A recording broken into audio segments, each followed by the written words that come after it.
Thank you for coming.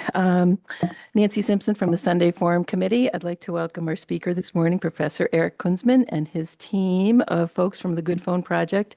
And the special guest here is Viviana. A little bit about Eric Kunzman. He was born and raised in Bethlehem, Pennsylvania. While in high school, he was heavily influenced by the death of the steel industry and its place in American history. He holds an MFA in Book Arts Printmaking from the University of the Arts in Philadelphia, an MS in Electronic Publishing Graphic Arts Media, a BS in Biomedical Photography, and a BFA in Fine Art Photography, all from RIT. He works at RIT as an assistant professor in the Visual Communications Studies Department and is an adjunct professor for the School of Photographic Arts and Sciences. He is a photographer and book artist himself and owns Booksmart Studio, which is a fine art digital printing studio specializing in numerous techniques and services for photographers and book artists.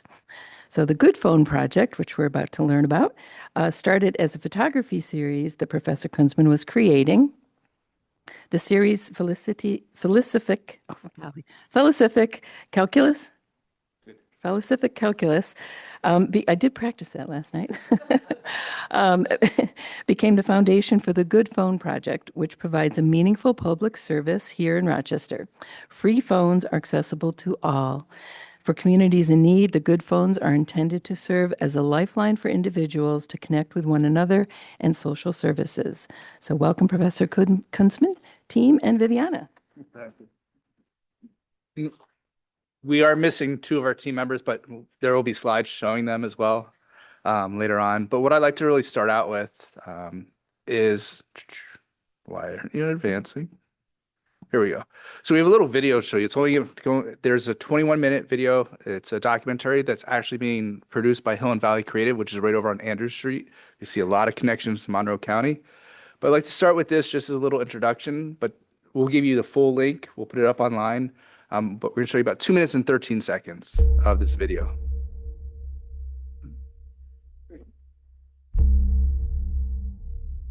Hopefully you all recognize some things.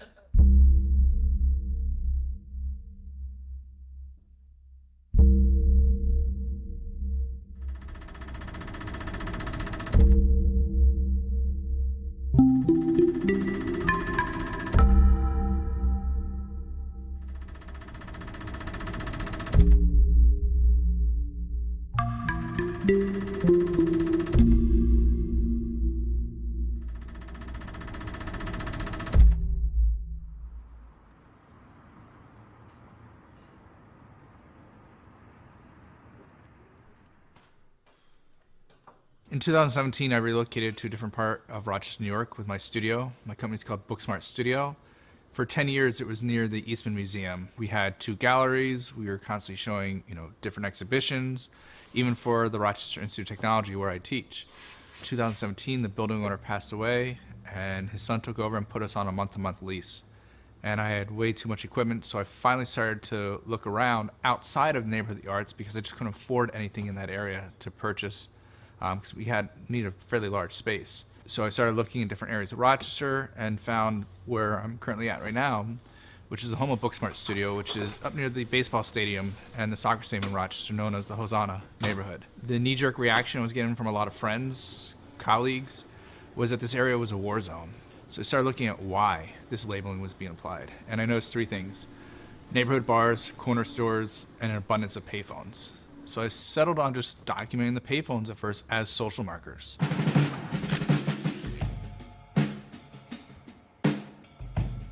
It's all Kodak film in there. I guess we'll eat afterwards, but if it's okay if I take a picture of your payphone? So we're taking a picture of just the payphone. Are you okay with it? I was just gonna take a picture of your payphone. I know it sounds a little bit weird. Yeah, that's weird. I'm documenting all of them in Monroe County, that's all. Oh, okay.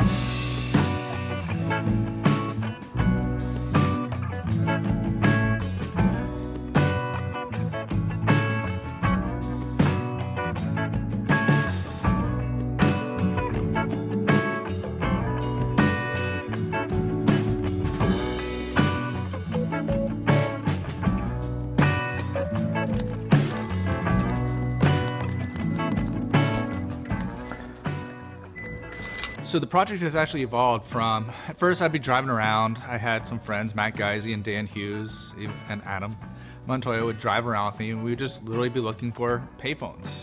The joke was it was payphone hunting. It must be that building, that nice building back over there. Right there it is.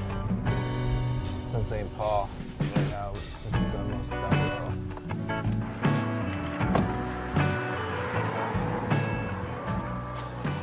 Within 6 square blocks, it was pretty easy because there's about 45 around my studio.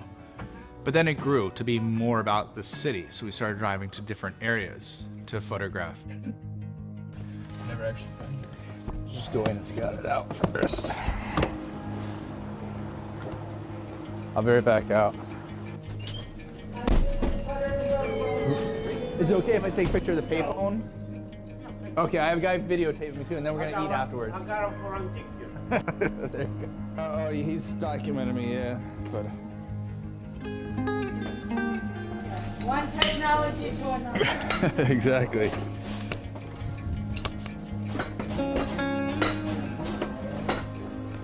We still have a lot of them still in Rochester, so.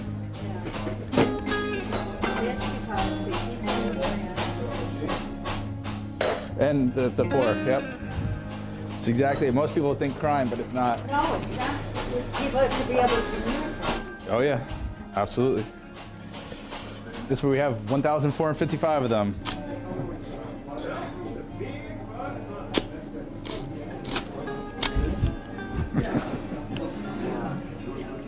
Two kinds of shooting. So that's where I like to leave it off, with the gentleman trying to shoot me. So there's much more to that, but I think it helps serve as an overall introduction to the project.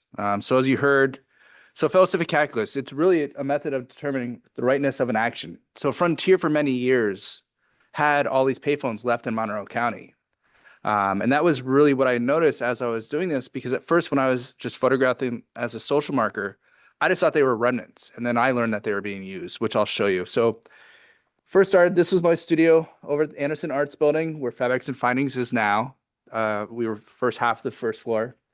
But then we moved to not too far from here, just about 6 blocks.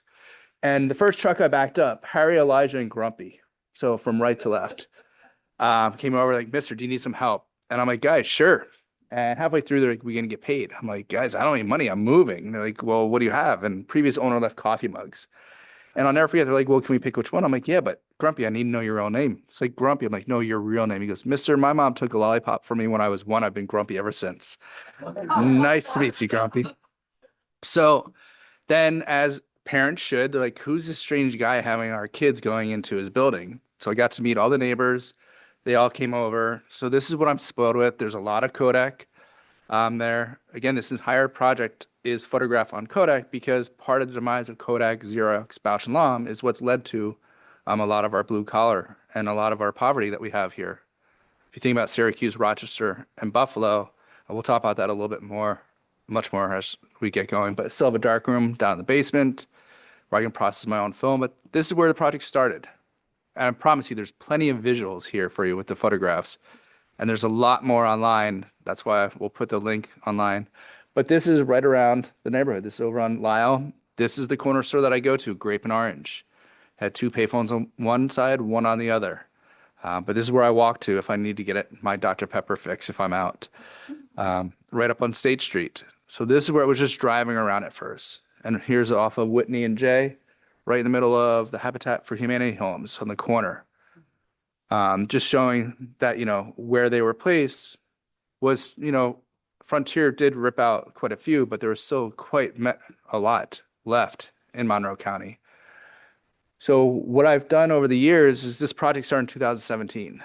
I've gone back, I've revisited many of these places to document what's happened around the payphone. So for me, for the photo project, it was really about looking at the environment around them. What is happening around it?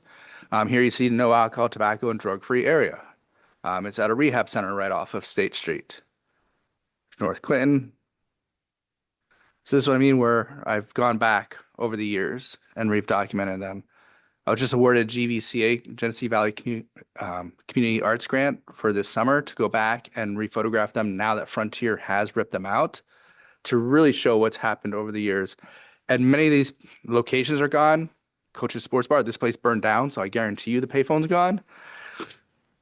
This one's been removed from Lyle. So many of the phones and the housings have been removed. So it's documented what's happened to that space. Here, Busy Bee Restaurant's gone. This is where I first really learned about how much the payphones were still being used in 2018, 2020, and so on. Because Busy Bee used to serve a good meal for $7, drink, side. And these phones, I saw people on them constantly. So this is shown again, going back over the years and doing it. And I'll never forget the one day I was photographing and a gentleman comes out, you're not ripping these out. I go, no, I'm doing this project. It's good because I use them to call my family.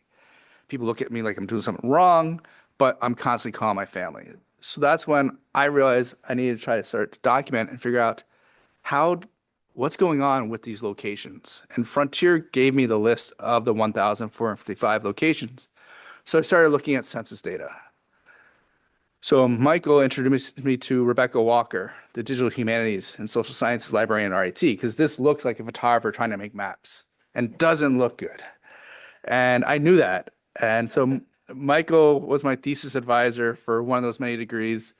So Michael introduced me to Rebecca, who's not here today, unfortunately. And then Rebecca, when we started getting even deeper with the social sciences, Dr. Janelle Duda Banwar, who worked for the Center for Public Safety Initiatives at RIT. So they're all connected.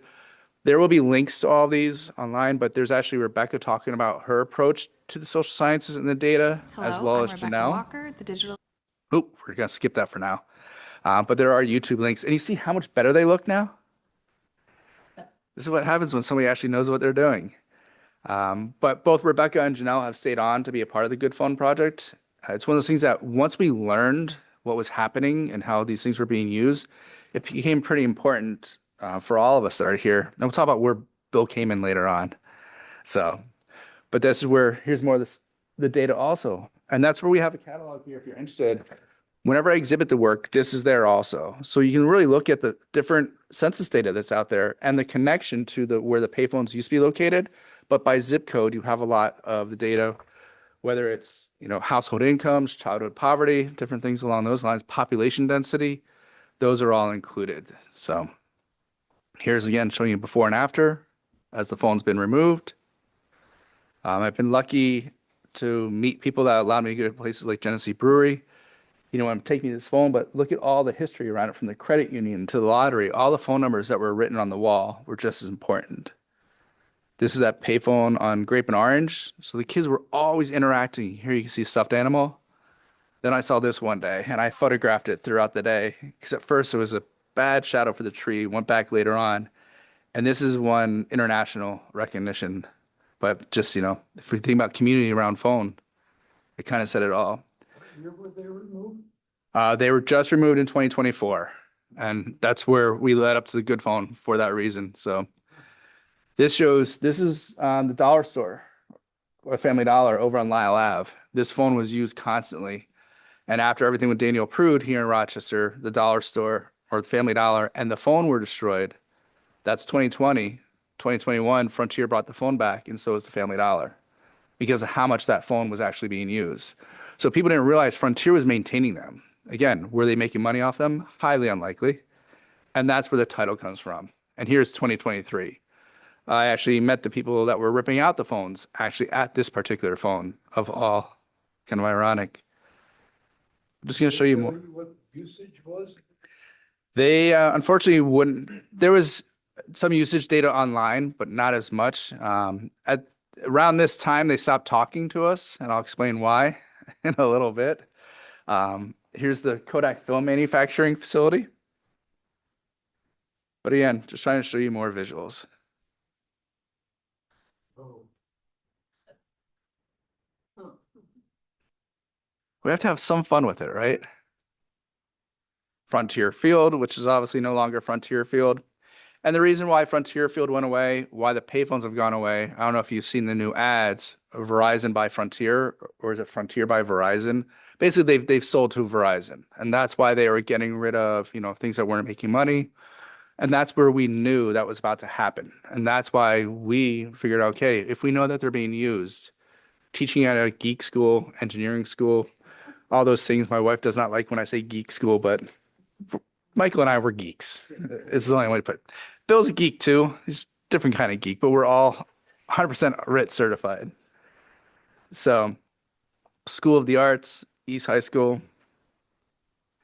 So what happened was I was in a master class in 2019, and it was pretty important because the person challenged me, like, if you just put this in galleries and museums, who are you really talking to?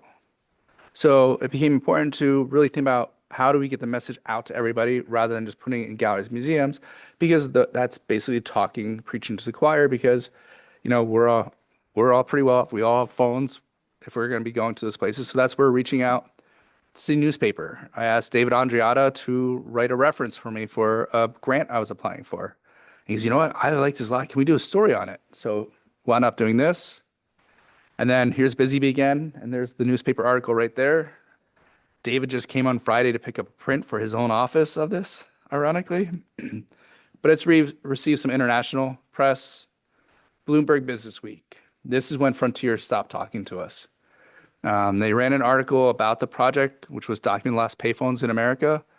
And we thought, I still don't think it made Frontier sound that bad, but we talked about how they were doing something good for the community. There's something about the article that just, everything was disconnected at that point. Pun intended. I was waiting for that. Harper's has run, so it's gotten a lot of recognition. But then the problem was, it was starting to make, and all along, I've been documenting a second project called Lifelines throughout the United States.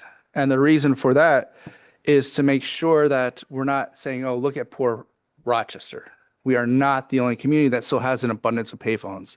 Los Angeles has plenty. Philadelphia.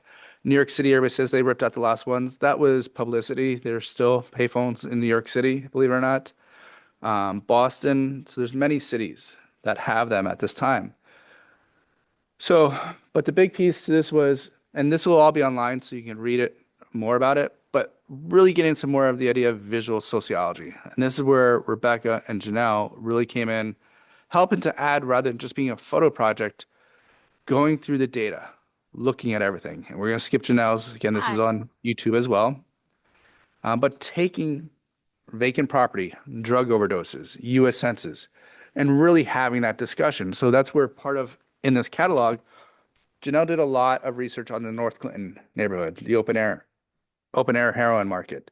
But what a lot of people don't realize that, you know, it's an 85% black community, but yet the people overdosing, it's 80% white. So it's inverse, because who's driving in to buy the drugs? Doesn't mean the neighbors want people driving into their neighborhood to buy the drugs, but it gets labeled otherwise. So that's where we start talking about a lot of that with this particular project. Looking at where the payphones were remaining, how they're being used. So we actually have another domain, rochesterpayphones.com, where we've embedded a lot of this information. So it's just not the photos. It doesn't get buried under all my other projects. It's dedicated to just this. We obviously have one for the Good Phone project as well, because we're specializing just on that. But you can really pool all that different data from housing costs. You can see race, many, many different features that you could pull right from that website with these maps actually embedded. So, and this is where, so my studio is zip code 14611. You can see right there, 60%, as well as poverty levels in that particular area. You know, we're looking at 38%. This is the 2020, I believe it's 2020 data, the census data. Will we update it? Of course, have to, as we go on. But part of it also is looking at, okay, where's there violent crime, property crime, all these other things, because of how it does get labeled. You heard in the video where I talked about a lot of my colleagues at RIT were like, oh, why would you move there? It's scary. Like my kids, she plays with neighborhood kids. She's met kids there. My son is, you know, rode bicycles right in front of my studio. But yet I have some clients that refuse to get out of their car when they get to my studio. And some of those clients are actually in the neighborhood of the arts. And guess what? Those clients, there's just as much crime, if not more, by the Village Gate area than my studio, ironically. So my old studio, 3 times in 9 months was broken into, and they would take all of our Macs and throw the PCs on the ground. Knock on wood, I have not I shouldn't be saying this because it's been 9 years, no issues in the current location. But what became important to us, again, was the idea that we knew Frontier was going to rip out the phones. I'm going to show you a little bit of the lifelines throughout the United States. You can see the various cities that still had payphones. But when we started looking at it, like where were we going to put the good phones? We really relying on Janelle for that feature because really that data analyzation of, okay, let's look at the vacant structures in Rochester, start to look at some of the things, the overdoses. And you'll see where we look at the digital divide, also in Rochester. Obviously having it closer to, excuse me, food pantries, homeless shelters are very important for us. And that's where you'll see where we have them located at this time. So how to get one inside Nick Tahoe's, what is Rochester otherwise? And Hamlin Beach State Park, the reason why they still had the payphones was there was no cell service. So it's not always about people not always, not being able to afford one of these. Sometimes it's a simple issue of, the cell phone. The video where I stopped, this is the photo I was actually creating in Campy's when the other gentleman was shooting at me with the video arcade game. Good old Seabreeze.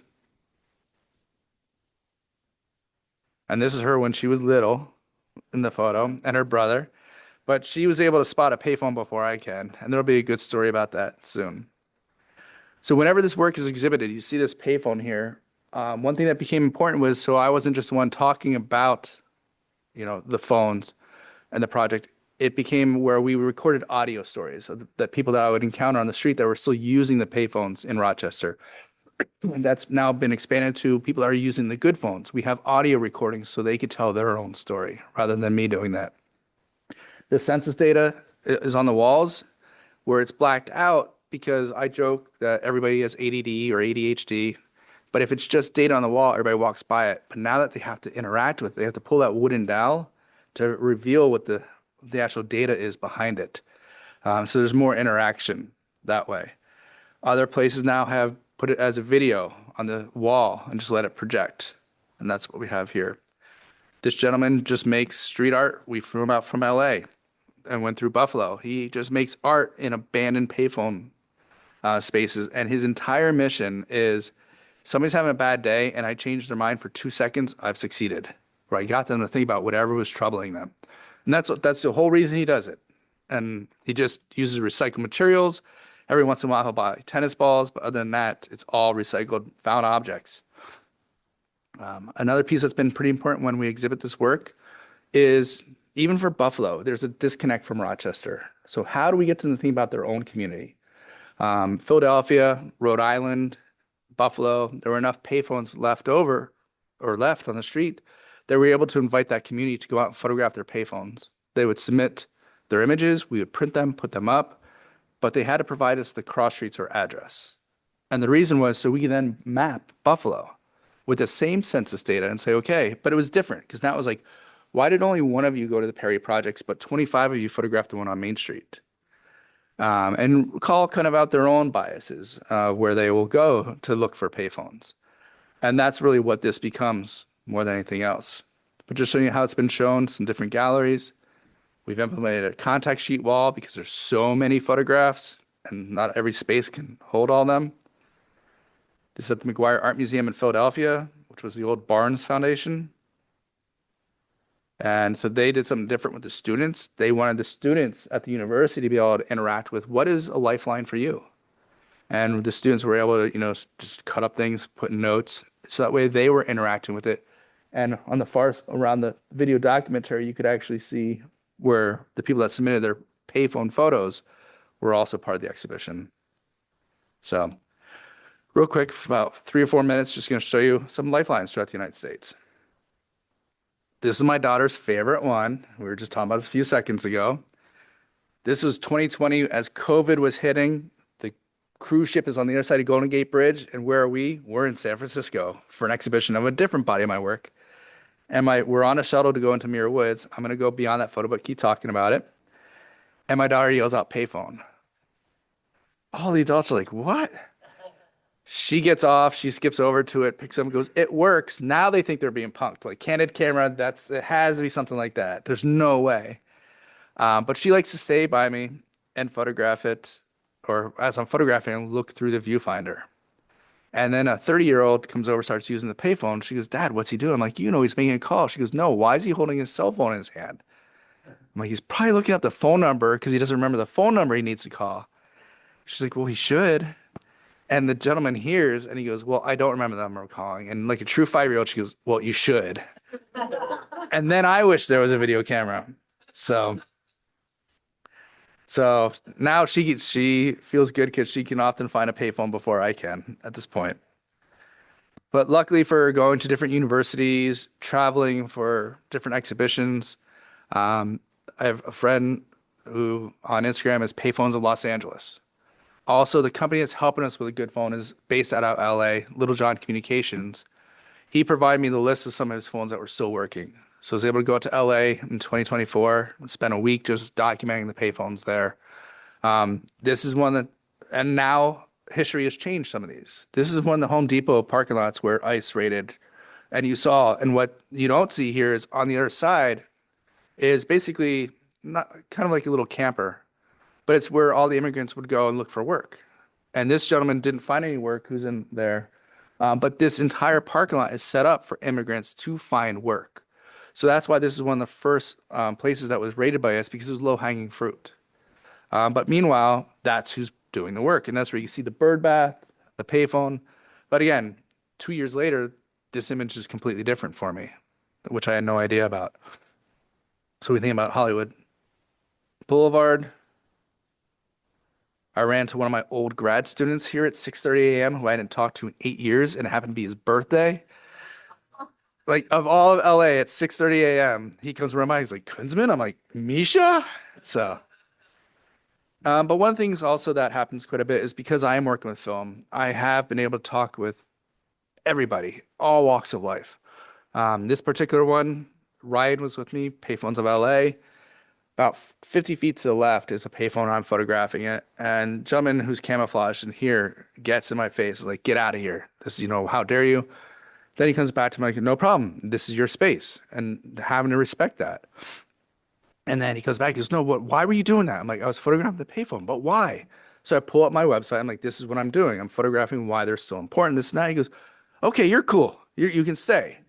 So then I walk 50 feet further and I'm photographing, and they're unfortunately shooting up, and I'm photographing just this pile of trash there, and they're like, what's this guy doing? He goes, oh no, he's cool. I'm like, I'm not doing the coolest photo right now, but I made sure, again, you can't see faces. In Rochester, I've never included people, and the reason is because that labeling that was being applied, somebody's black, Latino, white, there's an instant label that's applied. But for some reason with the lifelines throughout the United States, I've been okay including people. These are all Little John phones outside the county jail.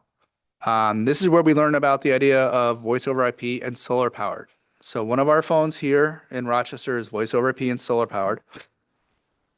So we have that. With that, George Floyd Square, the payphone used to be here. You see where the base was. I have a friend who lives 2 blocks from there. I was out there for a fellowship, Santa Fe.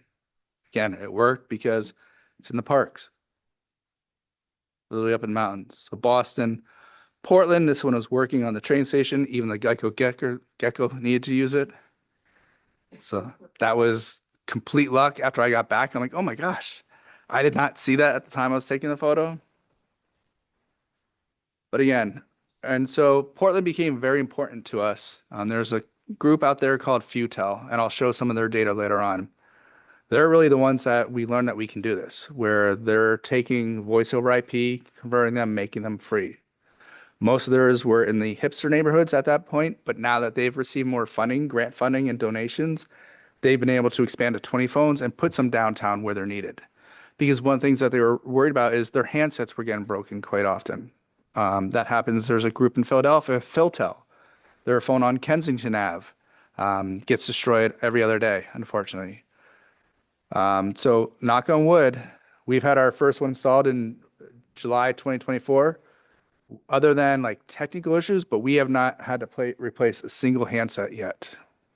Yeah, like I said, knock on wood. We're not sure why. We thought on Monroe Ave, That would be outside, being near the bar scene, it might, but so far it has not happened. So this is just showing from Reading, Pennsylvania. My goal, 2024 for Santa Fe portfolio reviews was to drive to Roswell and find an alien with a payphone. Found it before I got there, and Roswell had pretty much cleaned them up. Hanksville, Utah, and this was Buffalo. But even this project has made, this is a Spanish magazine that's published it. But then we also realized in 2019, or wait, what year was this? 2021. Britain decided to save their iconic British payphone booths. They're converting them, making them digital, but they're adding things that are truly lifelines, like defibrillators and other pieces. So that's when we started, like, okay, we knew Frontier was getting rid of the phones. This is the data for Little John Communication, and this is they're still chasing quarters, is what we call it, where they're still coin operated, 50 cents for a phone call. And here you can see their data as to how many calls are being made in 2022. So Frontier wouldn't give us that information, but Little John Communications was able to. And you can see how, notice how it's going up. And that's one thing we were noticing. And we saw people using the payphones here in Rochester all the time, or I was able to. And that's why we felt we needed to do something about it. Number one place is obviously rehab centers, psychiatric centers, and jails. Here you can see, he told us exactly where the highest are occurring. And right there, you see the Health and Rehab Center, 1,069,403 phone calls in 2022. And this is just looking at 15 locations. So being that we have social scientists on our team, Rebecca and Janelle, with Michael and myself at that time, we're trying to figure out, okay, where should we work? Where should we place it? We're not going to follow where Frontier is placing their phones with the good phones. We want to make sure they're going to be used because we are all through donations and grants. We received it was $8,000 or $10,000 grant from NTID to get this going, which allowed us to put the first 3 phones in, and we have funding for another year at this point. So Janelle was able to bring all these community partners. Everybody that we work with, it's a partnership because they provide the space, also the internet. They will let us know if it's down at time.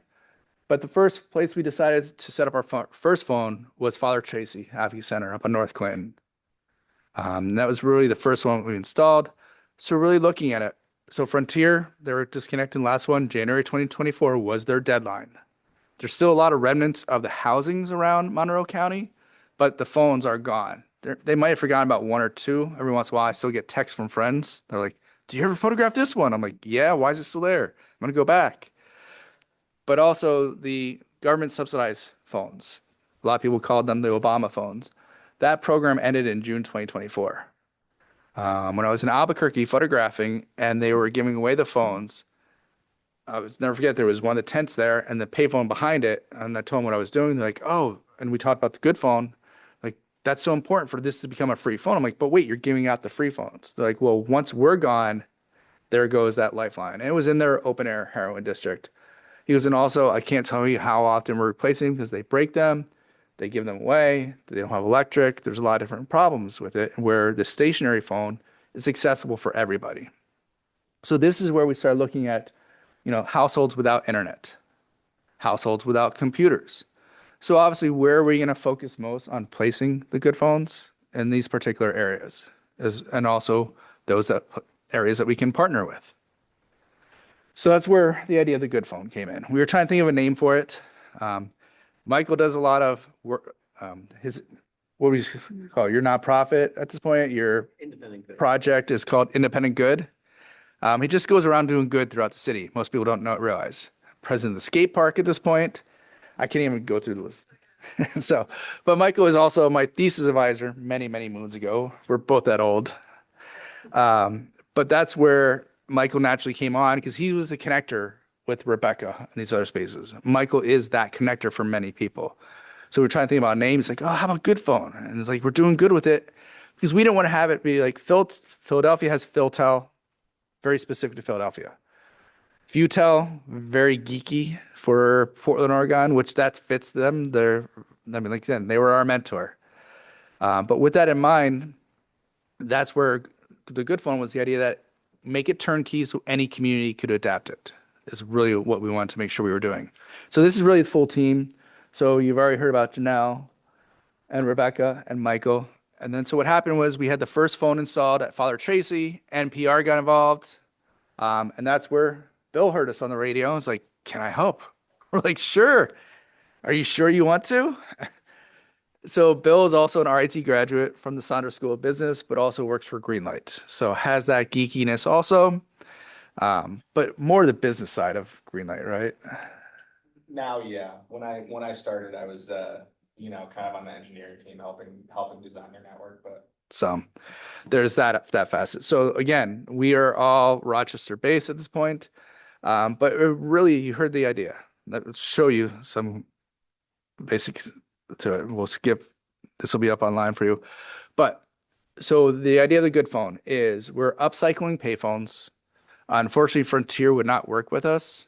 We had to buy all of them from Littlejohn or other locations. So each phone costs us about $250. That's just the phone. And then we have the housing. If it's just a stand, another $200, $250. And then if we have any type of enclosure, it just grows. And then the little device inside is only about $80 to take it from an analog device to digital, where we have internet and make it free. And then we pay basically roughly about $35 a month for each phone to be unlimited. So what we've done is we've made them unlimited calls in North America, Puerto Rico, Dominican Republic, looking at the demographics of Rochester. And sometimes online, social media, people are like, why just those areas? It's like, we're looking at Rochester right now. And because if we open it more, that fee of $35 goes up higher.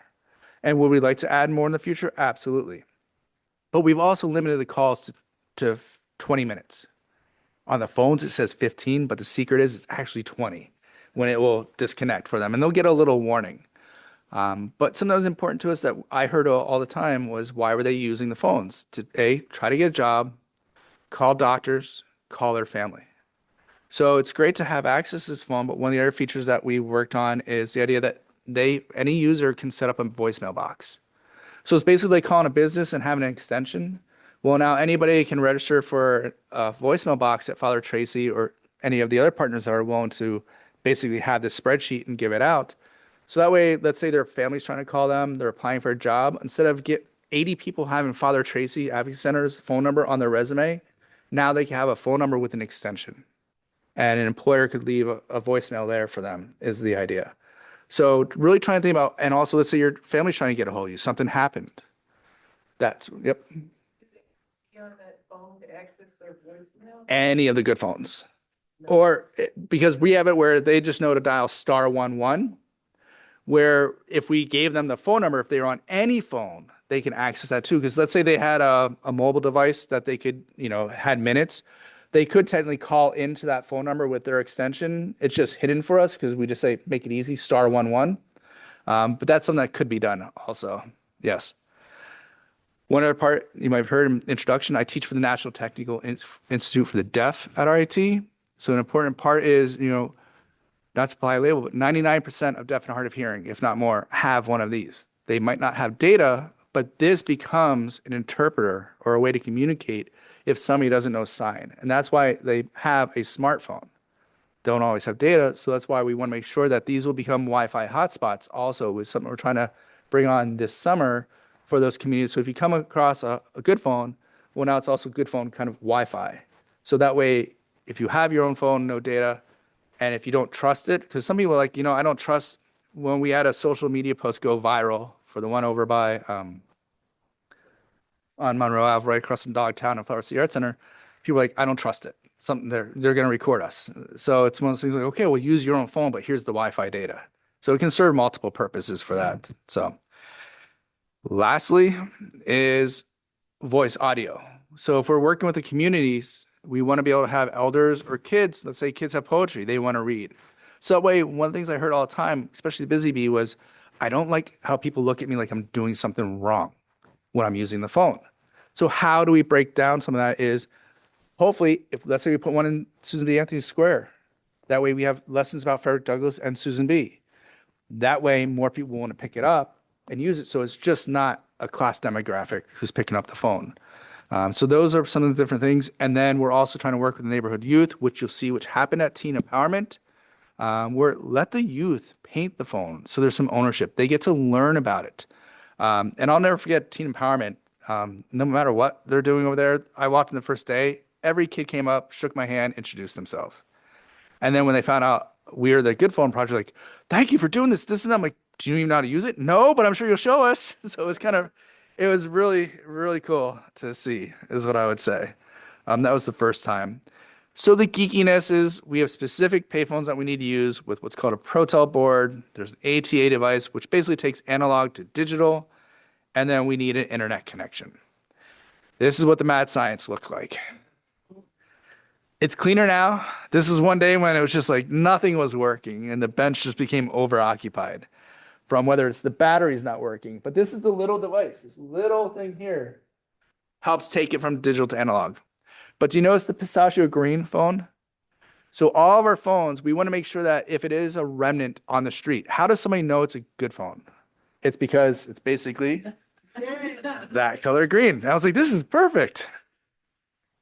But that's where all of us are going through. I now have on the side of my studio, I think about 140 old payphones waiting to be used. I'll show a photo. Last fall, we received another 85 from Little John because he's like, I'm emptying out a storage unit.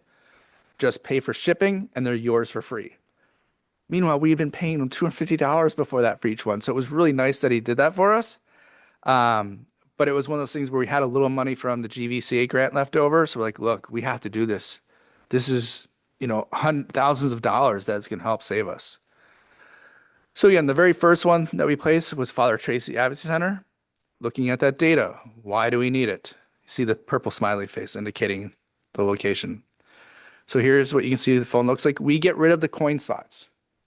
Now we're even on the bottom where the coin return is that everybody likes to see if there was a quarter there in the past. That's even covered up now. Michael, Bill, and I have gotten really good at using Bondo for this. But then this is the first one. So Beatrice, the director of Father Tracy, is like, do you mind? And we had a wooden booth. My wife was happy it was out of the garage. But she's like, do you mind if we doing like color it, make it look a little bit nice? I'm like, it's yours. Do whatever you want to. We walk in for the ribbon cutting. It's blue. There's LED lights in it. She put this privacy screen over it. And we had the ribbon cutting.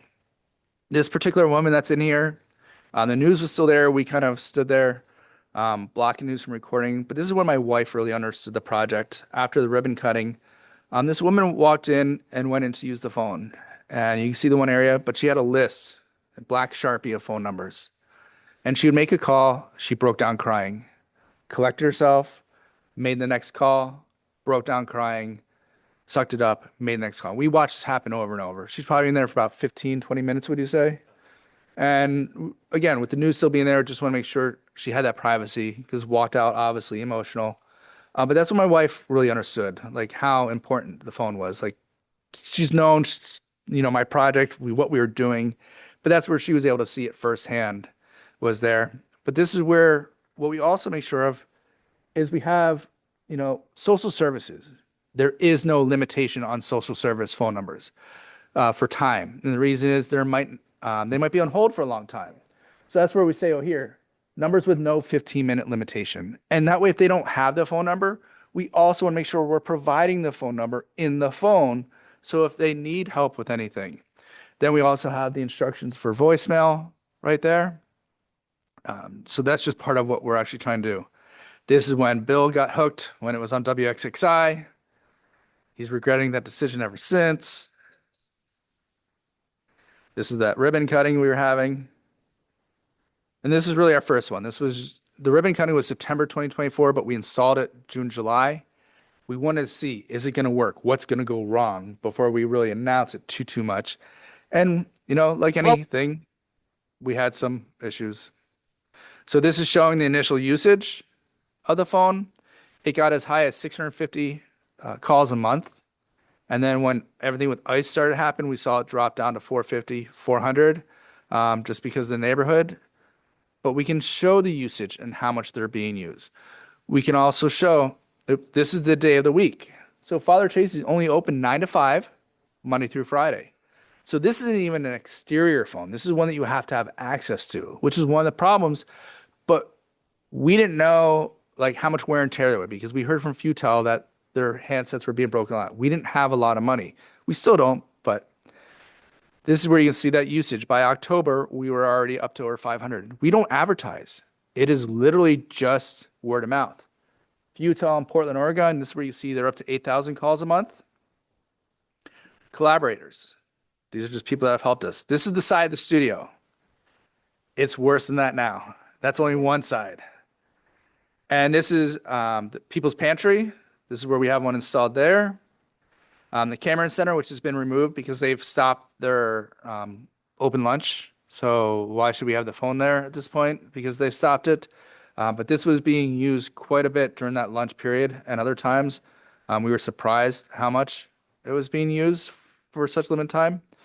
But here's Father Tracy Advocacy Center. Unique Ferris Smith was working with us. So he worked with the kids for this one. Or sorry, Teen Empowerment. What did I'm sorry, I'm not sure. So Teen Empowerment is where, again, working with the youth at Teen Empowerment. And Unique went in. We also want to make sure that we have somebody that can actually, again, Unique went through the Rochester City School District. He understands the youth of this neighborhood. So it's a little bit easier for him to talk and work with them and really communicate on that level. And this is actually the phone. It's been installed. It is painted. Will we update that? We hope that we get enough interest from the kids that maybe every year we can go back and update it, give it a new fresh coat of paint, we would say. Lyle Avenue Library. This is it. This is one of, it's a collage that one of the librarians actually created a few years ago who actually works there. So yeah, we want to try to work with things to bring you in. This is the solar powered Wi-Fi unit, the Catholic Church, which I'm blanking on the name right now. Thank you. But these are all photos from the Flower City Art Center. They're after school programs, 6, 7, 8, 9, 12. There's two different ones. There's middle school and high school. Every 6 months, we want to go back and take new photographs and put them up. So again, we're working with the kids because now the kids are constantly going over and they're letting the director Marcus know the phone's not working today. And then Marcus will let us know. It's like, yeah, unfortunately, it's been gray for too many days. The solar power, that we need a bigger battery. But the kids were looking out for the phone. And then Marcus was letting us know. So what greater, just the idea that these kids are looking out for it says a lot to us. So that hit the news. All these news channels came through. And then NPR, National picked it up. Fast Company, it's just these different companies. So what happens, we had all these different cities reaching out now for, hey, we want one. Different people in Rochester that say that we want to volunteer. A lot of locations in Rochester reaching out. And it's like, we don't have funding. Once we get more funding, then we can actually expand more. So we are applying for more grants. So that's what I wanted to kind of show you. Oop, he wanted to give you, he wants to give you the. A phone is going to use power. So do you have to have some sort of deal with RG&E? Do you have to pay them or do they donate? No, so that's why, no, RG&E is not going to donate for us. That's why the one at the church, we had to do the solar power because there was no power there. All the other locations, Father Tracy, Teen Empowerment, they're supplying the power and the internet for us. And that's why we say it really is a collaboration. So luckily it's just two little computer devices, not much. So that's where that's coming into play. But yeah, if there is no power, we need to use that solar power, which does become a problem in the winter. Deacon Duncan from Blessed Sacrament, he donated, he's the geek behind the solar power and donated the batteries, the solar panel, everything was on his dime. He's the one who donated. Like that phone should be labeled Deacon Duncan, basically. So, but this time we want to be able to open up for other questions that you might all have. And they're going to answer instead of me. Well, maybe. Depends on the question.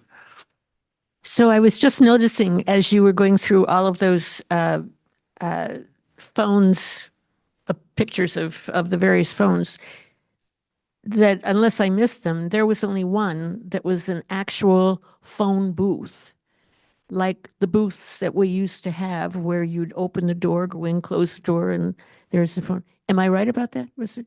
Here in Rochester, the closest one was at the corner over here on Fitzhugh. Believe it or not, when I first started the project, because of Frontier being back here, but that was taken out in about 2018, 2019. But yeah, there was not many here in Rochester. Make everybody suffer in the cold. Interesting. Any other questions? I'm still a little puzzled about who's paying for what, because you're hooking into the Rochester Telephone or whoever they are, Verizon or network. Sure. Is So basically, the way it works, each of our partners supplies an internet line.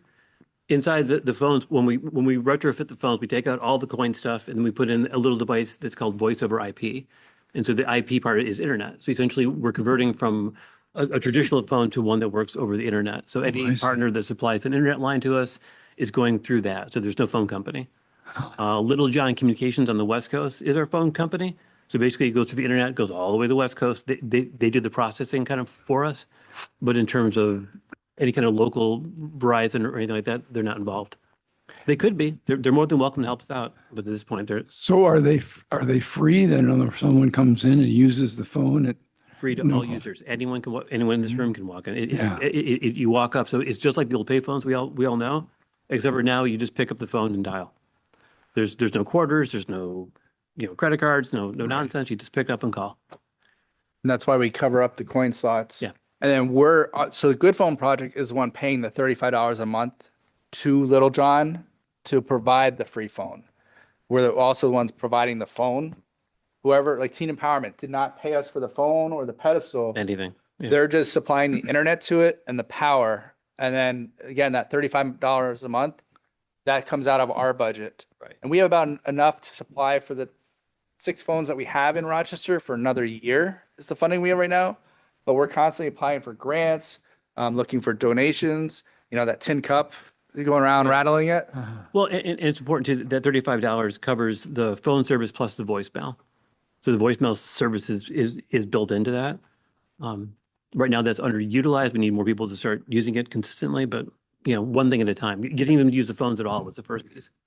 and where you have them installed in some store or organization or whatever, they giving you free use of that space. Correct. Yep. Yeah. Yes. So essentially each location is a partner. Yeah. So the one in great. front of Teen Empowerment, they gave us that little bit of real estate right in front of the building. The one on the corner of Monroe Avenue, Blessed Sacrament, it's on the slice of land that's technically theirs. They supply the Wi-Fi from a distance. And then, as Erica mentioned, Deacon Duncan came in, and his background is telecommunications engineering, which is unusual for a deacon, but it works. So he also did the schematic to make the solar work for us. And I think one of the important things to mention about the, use of the free space is it's also freeing up resources from the community partners. Lyle Ave Library, people were coming in all the time to ask to use their landline. Thank you. People were coming in to use the landline all the time. And so now that there is a good phone there that's, free for the community to use, the library can, use their phone as they've needed to without having to wait, in line for someone to finish up their phone calls. Oh. And there's also no privacy when they're at the front desk. Winton Libraries asked us to use it, and it was perfect because I actually had the library up. But this, again, number one is librarians. Buffalo Libraries reached out, Chicago Library. People don't realize how essential librarians are, from Narcan trained to everything else. So what Bill was saying is very important. So Took out a couple questions. Where's the nearest good phone to our church? That's a quiz. um, That's a Like grand question. Dun, dun, dun, dun, dun. So actually, Lyle Ave Library probably, because Teen Empowerment's further away. Father Tracy, we're kind of actually right in the middle. Father Tracy, Lyle Ave Library, and Teen Empowerment, you're kind of right in the middle right now. Maybe one day in the future there'd be one outside of here. Well, and we're working for other locations. So there's discussions with the city for having one at the skate park, which would be nearby, or other park locations. When we were able to get the agreement from Monroe County Library Systems to put one in the library, that was the gateway for us to be able to work with the city because they have the similar legal requirements for liability. And that was one of their barriers because government, normal. So And we are, Open Door Mission would be another important place to put Yes. one at. And then also back in front of Busy Bee because of everybody that's walking down that corridor. Once that restaurant opens back up, since it is coming back, talked to the owner about 2 years ago as they were just starting. Next question. Okay. Ed asks, any thought about installing in bus stop shelters? Not till now. That sounds, that makes a lot of sense. I mean, that's a little of the challenge in terms of how some of them are maintained or otherwise beat up. I live up on the north end of Lake Avenue and watch the shelter that's closest to my house get kind of knocked down every couple of months. But in terms of location, that's a fantastic thing. The challenge for us would be getting basically the internet, where would the internet come from? Because power, the solar power has worked so far, so that could work in a shelter. Is just figuring out where would the internet connection come from? Who will be the sponsor? You know, the bus station. Not yet. Not yet. And again, we were really looking at where because we weren't sure how much they'd be beat up at Well, yeah. first. Well, but the funding. library is right there as well. So anywhere in that zone could facilitate that need.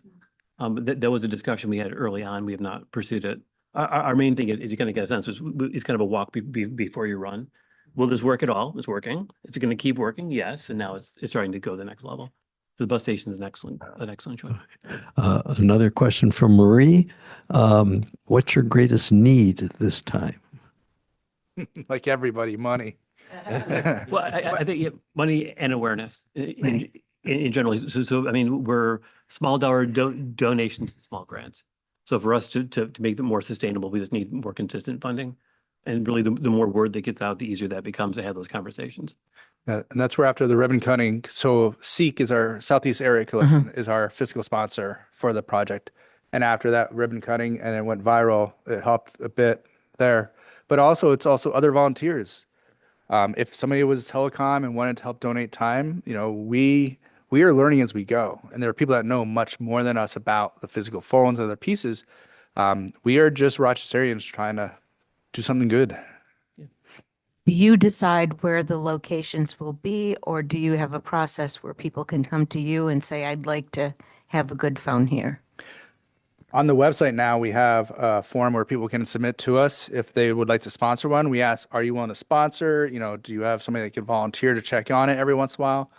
Because I, besides teaching full-time, 2 kids, and the studio, trying to get to each phone, it's just not viable. And then Bill and Michael. And Janelle and Rebecca, we all have full-time commitments beyond that. So we're always looking for good partners who could basically, they almost kind of sponsor the phone overall. They almost adopt. And so the one we put on Monroe Ave was important for us to get buy-in both from Blessed Sacrament because they were supplying services, but also Flower City Arts across the street. And immediately that day we did the install. The gentleman who runs the laundromat came over and thought, it's like, this is awesome. I'll keep an eye on it. So, we're looking for that kind of the community buy-in for any partner. And I can't believe many businesses were commenting about how now we can direct them to Good Phone because people are walking to businesses asking to use their phone. And like, now I can point them there. We heard that from librarians. So we don't realize how many people are being asked to use phones. Everybody says, oh, only 2% of Americans. Well, if you look at how many people are in America and 2%, that's a lot of people that don't have phones. So that's where, so what we do have for you up here is we have the data guide, if anybody's interested, postcards from either photo project, and then the Good Phone project. And this takes you up to the website. So that's where you can see. But we're looking, again, we are applying for grants left and right, shaking that tin can. One of the other locations we're in talks about now would be Parcel 5. There's actually community bathrooms now. There's community bathroom. Why wouldn't there be a community phone? So that's something we're looking at too. Yeah. We're also, looks like we're about time. Yep. Okay. Any last question, Joe? Okay.